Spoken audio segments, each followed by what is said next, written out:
enjoy this weekly vlog where I'll be doing a lot of oil painting, some random things as well. And don't forget to like and subscribe if you're new. My songs and everything are in the description as well as in the comments, and the link to my Etsy store is also in the comments.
To painting on this. This is an underpainting of a frog with a suitcase, and it was a late night creation. I just came up with it like randomly, and I do like painting frogs, so let's see how the glazing goes.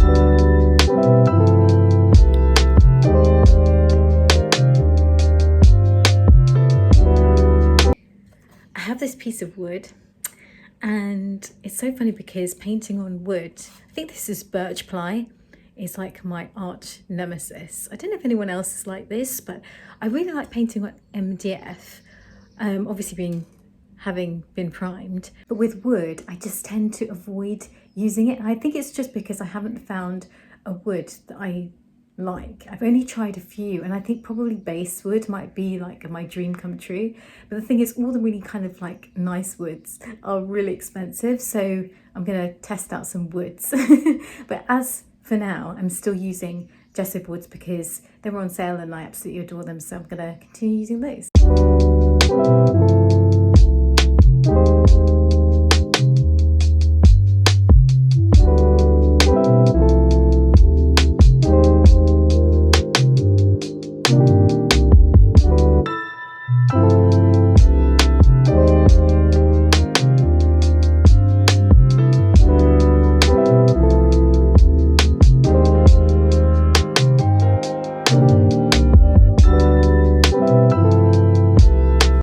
It's so funny, I'm so paranoid about filming outside in case someone like comes up to me and is like, excuse me, what are you doing? And actually this has happened to me before, so this is quite an interesting topic. So I was listening to Anthony Burgess, the author.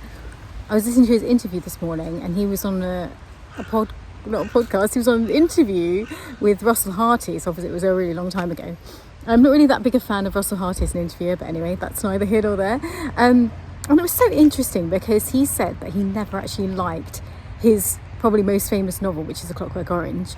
and he was getting annoyed because it was getting so famous, and he was just fed up with it, like being in the media all the time and like the film, because he actually didn't like the book anymore.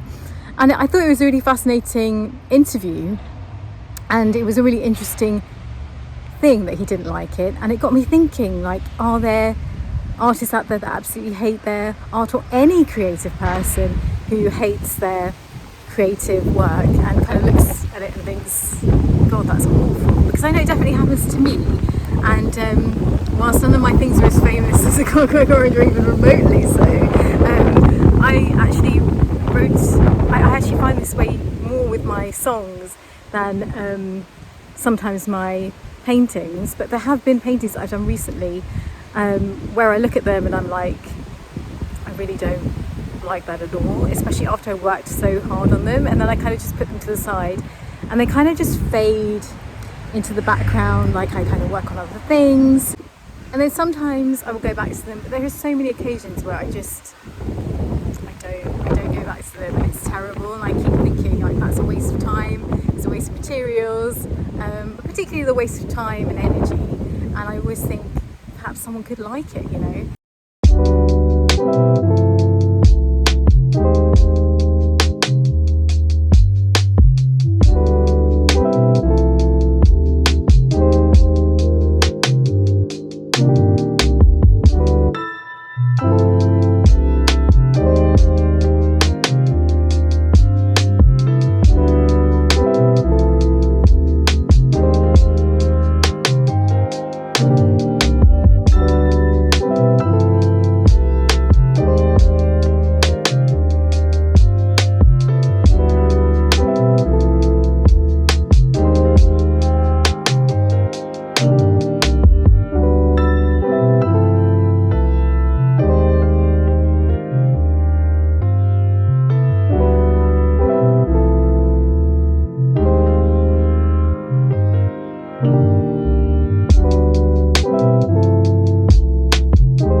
So funny, I'm writing this song about Oliver Cromwell and I can't think of the second verse, so I was thinking about it so much. I went to the shop to get eggs and I came back and I forgot to buy the eggs.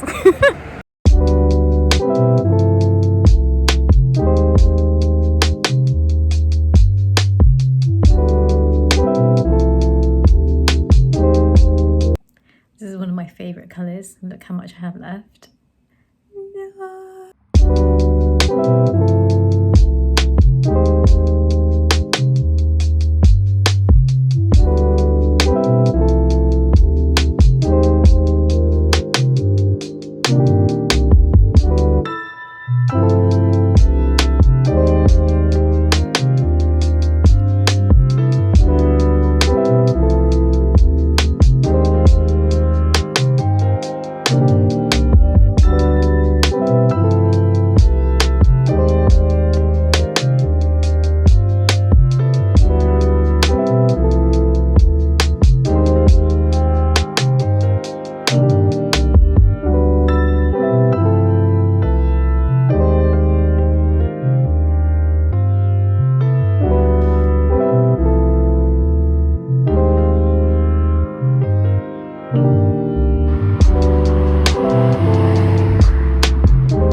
Dog on the loose, so I've literally taken a different route. I'm trying to avoid the heat wave and be really fast, but now I'm going to be like so slow.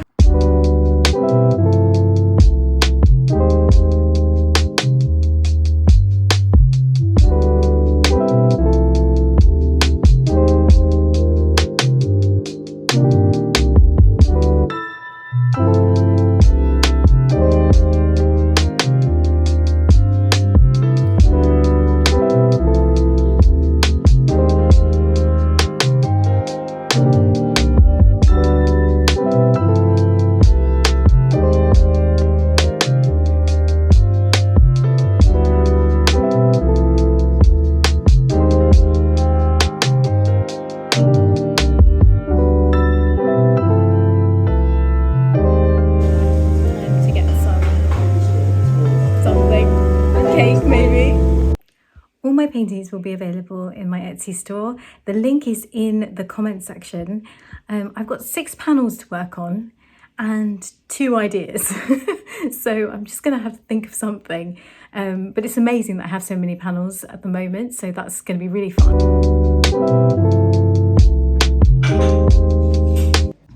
I've had art block for quite some time, but I actually suddenly came up with this idea whilst looking at like the undergrowth around here of a rabbit dressed as a kind of like knight wearing some kind of armour, maybe. All activities and weather above 30 degrees should be cancelled, always.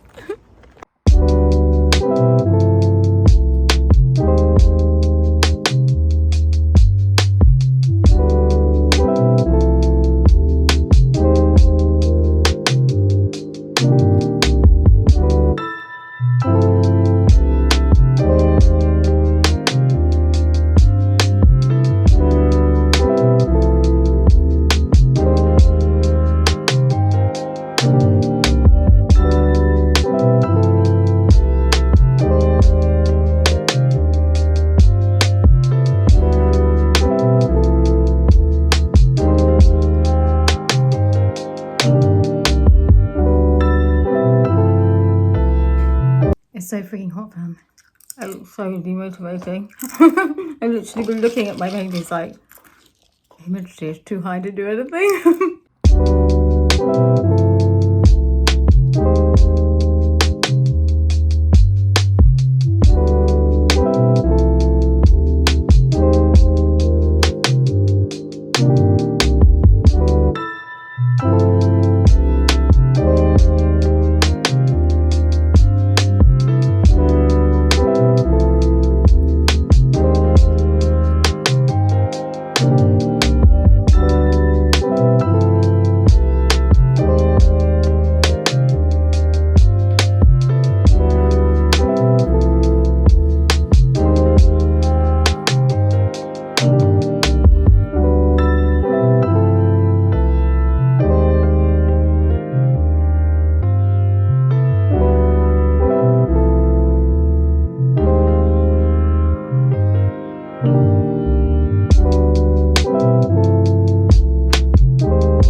I actually have 2 or 3 paintings to varnish, strangely enough. Usually it takes 3 days for my paintings to dry, but because of the heat wave, it's been going so quickly. So that is probably one advantage. And I use Gamvar, which is the gloss version. Even though it's more reflective, I think it like makes the colors really luminous. It's so funny. It's just hit probably about 30 degrees, and it wasn't that way when I left. It was actually quite windy and stuff. Like, it was hot, but it was windy, you know. And I don't have any water with me, so I was thinking, what would I do? The only thing I have with me is tinned tomatoes. So I feel like if worse comes to worse, I'll just have to drink that.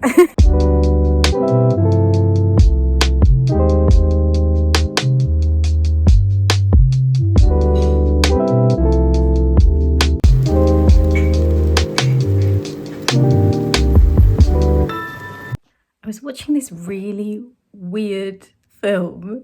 It was kind of from like the 1960s, so black and white, very vintage. And it's all about this woman who's stalked by this man who has a really bad comb over.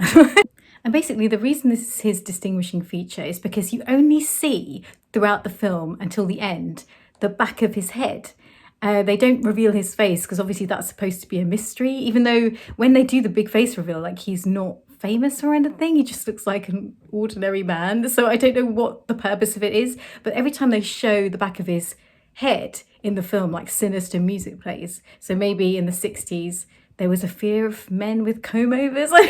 Anyway, this film is super bizarre. Like, for a start, she's a really respectable woman, and when she goes to the police and says, look, this guy is stalking me, he's really creepy and stuff, they go and ask this guy who's been like lurking, are you stalking this woman?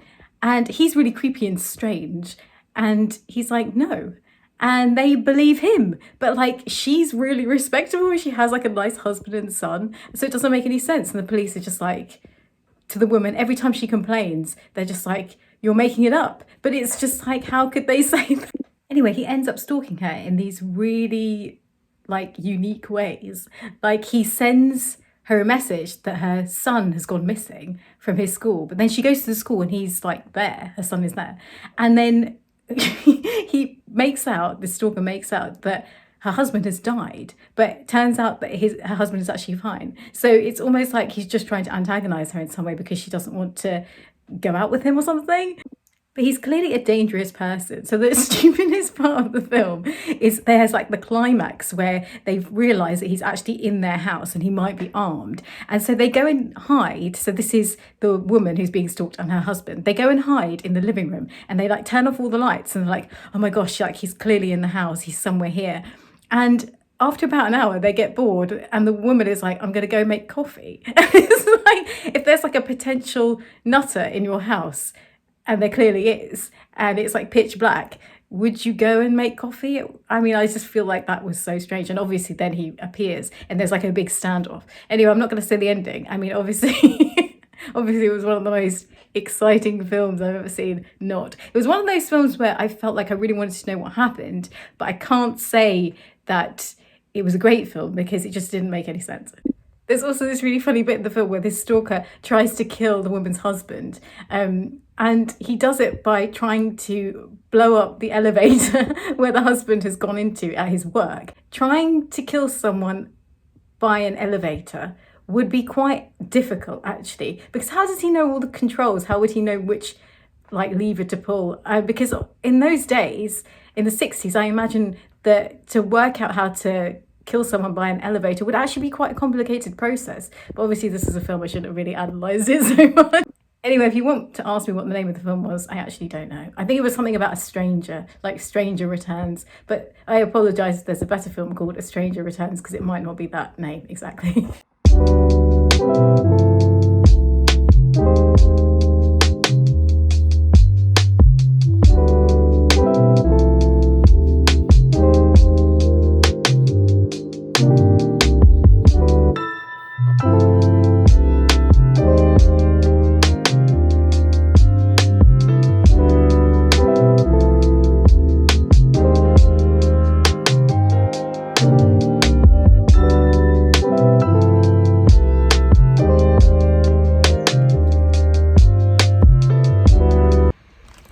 These types of leaves for a painting. They're so small and dainty. I keep making this pie. It's kind of like a flan, and the pastry keeps coming out slightly crumbly each time, but I keep using the same recipe because I keep thinking if I just keep practicing, maybe it'll get better. But it tastes so good. It just looks really bad. I was supposed to show myself eating the quiche, but I already ate it. There's a problem with vlogging. Like you do things and you're like, oh, I'm supposed to vlog that, but I was too hungry.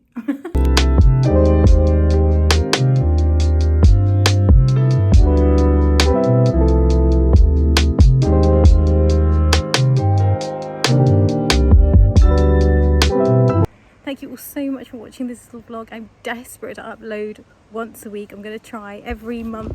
I try, and hopefully I can do it this time. Please don't forget to like and subscribe if you're new, and take care. We'll see. The weather is so hot now. I just wish it was like December.